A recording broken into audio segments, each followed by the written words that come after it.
Hey everybody, welcome to episode 3. Today I'm going to be talking about the 10 tips for wildlife photography.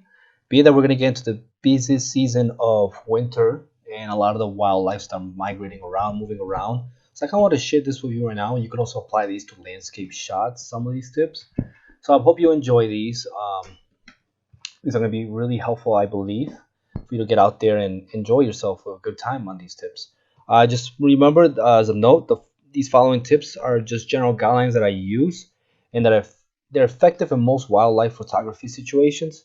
But however, these are exceptions to every rule. So feel free to improvise and modify as needed. You will find your own tips and tricks as you progress through your photography. And if you do, feel free to share those with everybody around because, we want to help each other in the community out. So let's start with tip number 1. So today's first tip is go out early and stay out late. So in this tip, I try to emphasize that you should be out there before the sunrise, that blue hour, and stay out there before the sunset. Preferably an hour and a half so you can set up, have an idea where you're going. You get that golden hour. So golden hour rule is, it happens 1 hour after from sunrise to 1 hour after sunrise, and then 1 hour before sunset till sunset, and then you have blue hour, which is 1 hour after sunset. And these are the best times to photograph. I want to show you some examples from my own work that I have.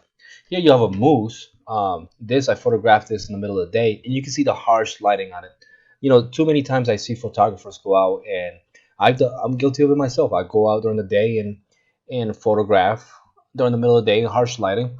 But there's another tip I'm going to emphasize later on, and you'll see why it's not such a bad thing. But if you're going to go out and try to get your best work, it is best to do it during that morning light or evening light.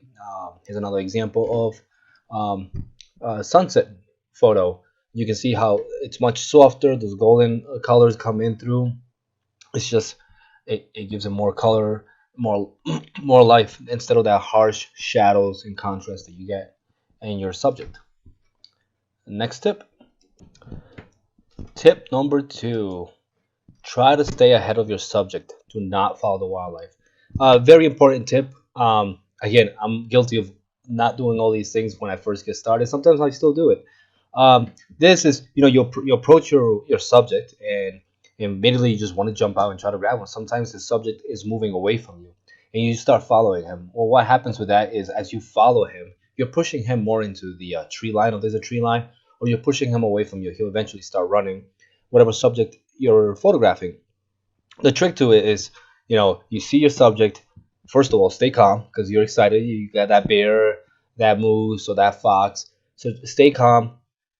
Try to see which way he's maneuvering and try to get ahead of it. Whether you're parallel with him or try to get ahead of him, so you get those nice frontal shots of your wildlife.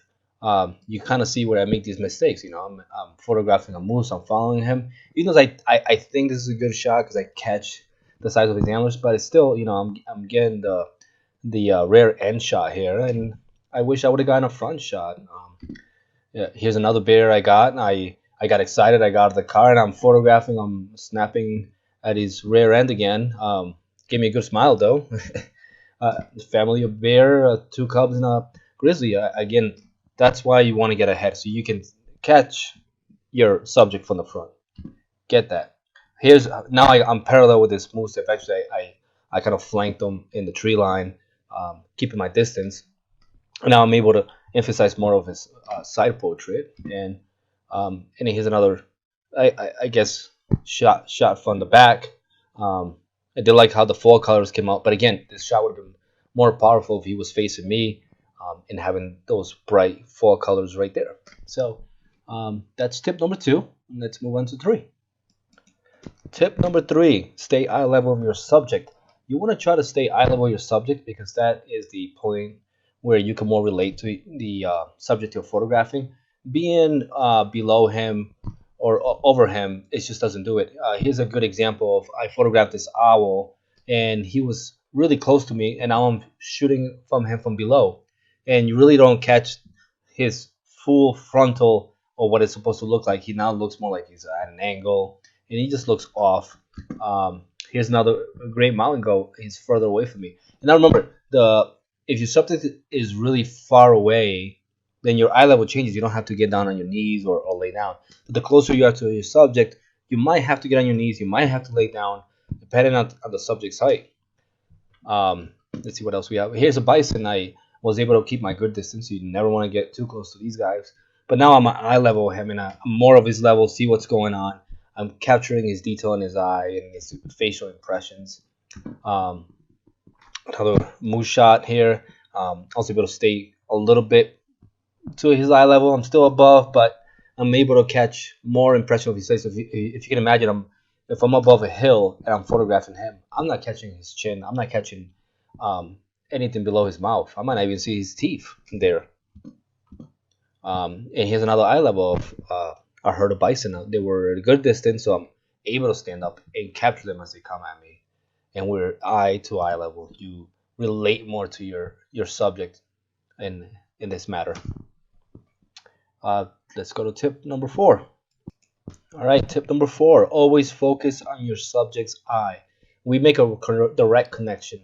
It is more eye appealing when your subject is in focus. If you're using your camera and your focus point is on the subject's front, bottom, like his lips or his rear end, then your subject's gonna be blurred in the foreground, and that's what we're trying to avoid. So if you focus on the eye, the rest of your image will be focused uh, the whole way. Here's a good example. I'm focusing on the eagle's eye. You know that immediately when you open the shot, I hope it does it to you. I'm drawn to his eye. I'm making a connection to this subject. Um, Here's a black bear hanging in the trees. I was able to focus on that eye. So now I'm looking at his facial expression on the bear, see what his reaction are while he's eating these berries. And that foreground that's blurry, as you can see the leaves that are blocking him up a bit, they're not a problem to me because immediately I'm still in his eye. Here's another fall set of colors. Even though these reds are really nice, it emphasizes that fall color, but you're making a connection with that eye. The eyes are the way of the soul, pretty much as they say. And here's that owl again. Remember how I was looking at the last point where I was looking at the owl from below, looking up at him? Now look how more this is appealing. I'm more eye level with him. Here he flew up to a lower branch, and now we're almost eye level to eye level. He's still pretty far away from me, but because he's further away, I don't have to be higher or lower. So now we're eye level to eye level, and now this is more of a connection. I'm immediately drawn to him. And here's the coyote looking for his dinner in Yellowstone. Again, that connection, eye level. I'm eye level with the subject, and I'm focusing on the eye. So I'm drawn to him. There's no distraction of this bokeh of the grass behind me, or his fur coat, or even the mouse in his mouth, or the rodent. Sorry, immediately drawn to the subject. All right, let's move to tip number 5. I'm hoping these are really being really useful to everybody. Okay, tip number 5: watch your backgrounds, those foreign objects, blown out skies, or angled horizon, etc. That things are going on. Things get exciting. You get out there, your first time in Yellowstone or anywhere, and your first time seeing this beautiful subject. And too many times I see photographers go out there and immediately jump into action. Here's a good example of myself capturing the bison, and I got a tourist smiling at me. I got cars, I got road signs.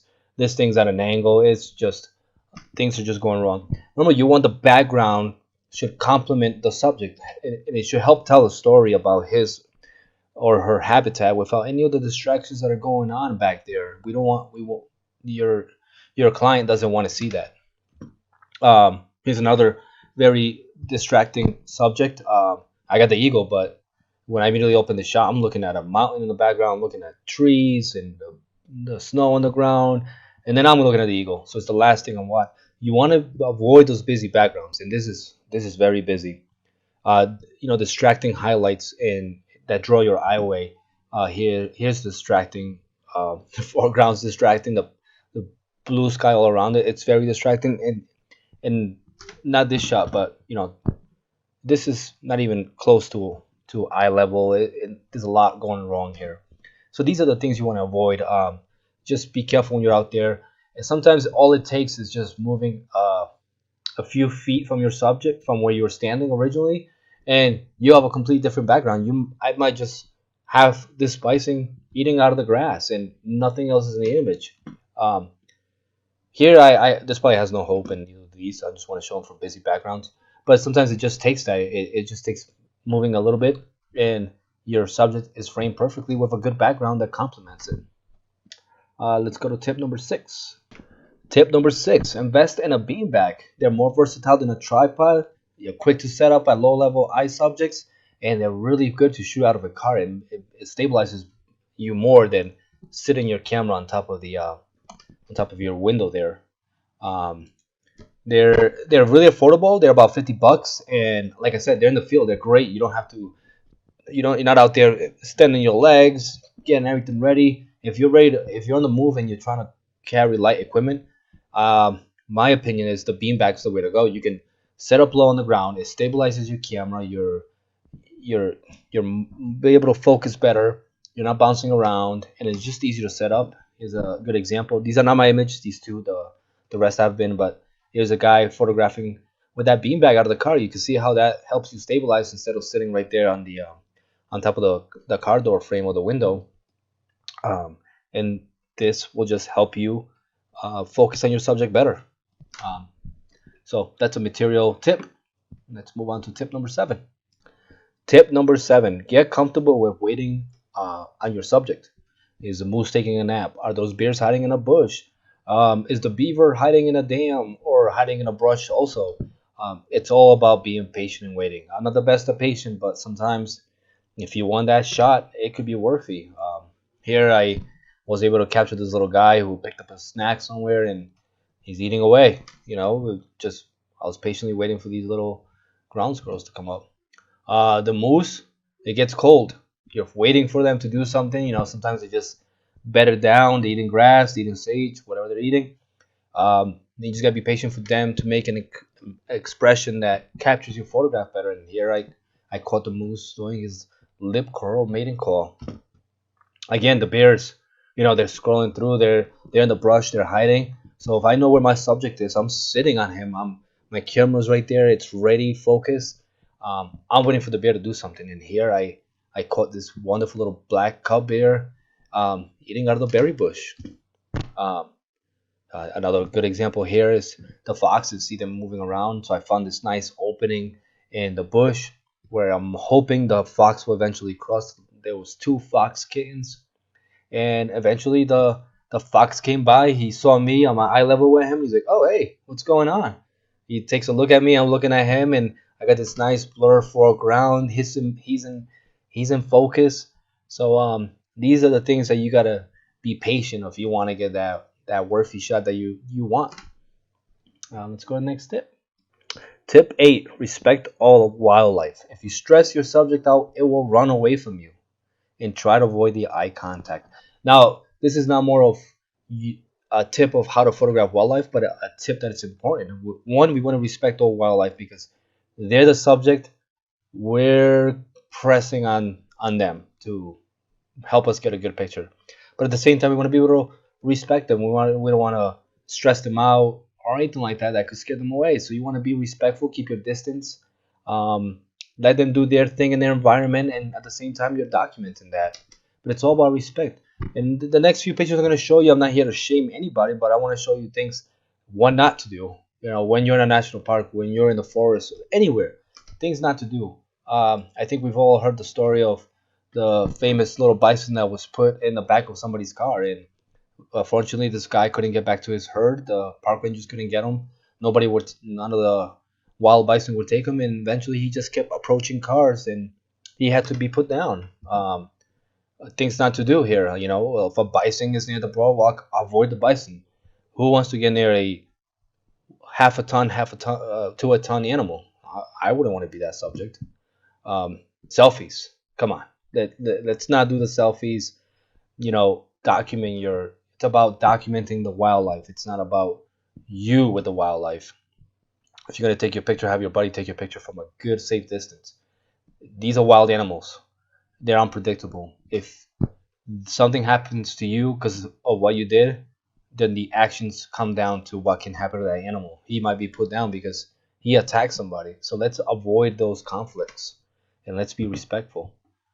Another example of people just not respecting, and you get too close and the animal gets stressed out. It's defending. You don't know if they have a cub nearby. If you get too close to that bear and there's two little cubs hiding somewhere, the bear's gonna do what a bear's got to do, defend. So let's avoid those conflicts.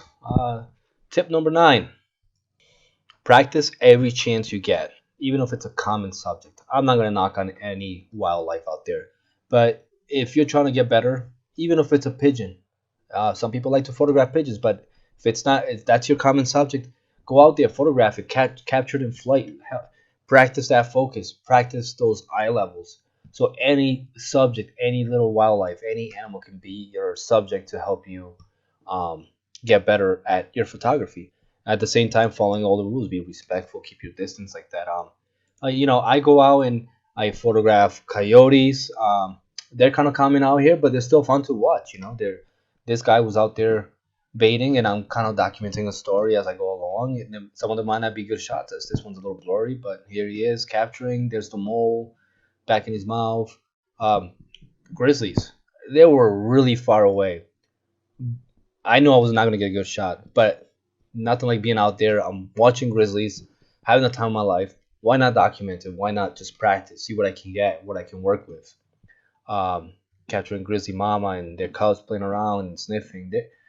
These things like that. I'm never gonna use these pictures, but it's things like that that help me be a better storyteller, be a better photographer. Um, Maybe I'll get a lucky shot and I go and edit it and I'm like, wow, this comes out really good. It's a good tip, I believe, to go out there and enjoy yourself. And next, and our last tip. Tip number 10: inspire yourself. Get out there and make your own work someone else's inspiration. Don't wait for something to lift you up and be like, oh wow, I want to capture that. Sometimes you just got to go out there and find the subject, find what you think will go out there and make people really help them be inspired by your work, and maybe one day somebody will be like, wow, I want to do what they're doing. um, I know this is not wildlife, but I've gotten lucky with landscape shots. I go out and photograph and practice, and I get some of those iconic beautiful shots. Grand Teton sunsets, pink milky sunsets here. um, Wildlife during a snowstorm and it's foggy out. Coyotes are laying down, wild grizzlies smelling the flowers in spring, um, and just bears coming out of the water and shaking it right off. Things like that. Don't wait to find something to draw you out. Go get out there if you can, and just go at it. Tip number 9: practice. 10: inspire yourself. Go out there and just photograph the world. Be happy with what you're doing. You're lucky to be doing what we're all doing out here, and just enjoy it. Make the best of it. Okay, I hope everyone enjoy all these tips, and that you put them to good use. Like I said, you might cater these to how you use them, and maybe you'll learn a rule or two or more on that you learn in the field and share that with us. This is all about sharing and inspiring each other to uh, do good work out there and capturing that beautiful wildlife while respecting it. Uh, well, episode 4 will be out soon, and that'll be the owl. I know that was going to be this episode, but I kind of wanted to put some tips out there and see how that would work. But definitely, sometime tomorrow or Friday, I'll put out the owl tutorial, and you can see how that works. I'm still working on some uh, time lapses in some of the parks, and I'll be sharing those soon. So stay tuned. Remember, subscribe if you like it. Please subscribe and comment, like, do all those fun things. Have a good day, everybody.